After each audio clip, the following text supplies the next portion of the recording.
inaugurato il Fab Lab, un centro per l'innovazione digitale promosso da Un'Industria Treviso e Confartigianato Marca Trevigiana. Il progetto, sostenuto dalla Regione Veneto e da numerosi partner, ha sede in via Venzone a Treviso negli spazi di Unicef Lab. Si tratta di un laboratorio in cui, attraverso le attrezzature disponibili come stampanti 3D, laser e scanner, si potranno trasformare le idee in prototipi. Devo dire che con molta soddisfazione oggi inauguriamo questo Fab Lab che credo possa dare l'opportunità alle nostre imprese, ma soprattutto ai nostri studenti, al mondo della scuola e non, di partecipare e di poter esprimere le loro capacità produttive. Per poter essere anche più veloci, per poter dare anche una visione immediata ad un sogno anche di questi ragazzi che a volte hanno queste idee brillanti, però magari ci sono costi così eccessivi che non riescono poi a metterli in pratica. Ecco, questa è proprio una palestra. Diciamo che è un momento importantissimo nell'evoluzione di quello che è sempre stato il nostro core business, l'impresa, l'azienda, l'iniziativa, l'inventiva, la creatività.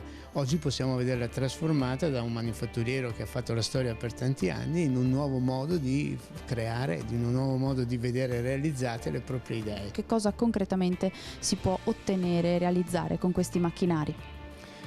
Nel nostro laboratorio può accedere chiunque abbia a disposizione un modello digitale del proprio oggetto, del proprio progetto, e tramite questi macchinari può realizzarli in materiale plastico o in sinterizzazione di polveri a colori, ottenendo un modello finito anche dal punto di vista cromatico, oppure a fusione di filo fuso. Ormai con la stampa 3D è possibile realizzare quasi qualunque tipo di oggetto, questa chitarra ne è proprio un esempio, è così? Sì, è stata realizzata in più parti che successivamente sono state unite in vari modi, alcune per incastro, altre per mezzo di incollaggio.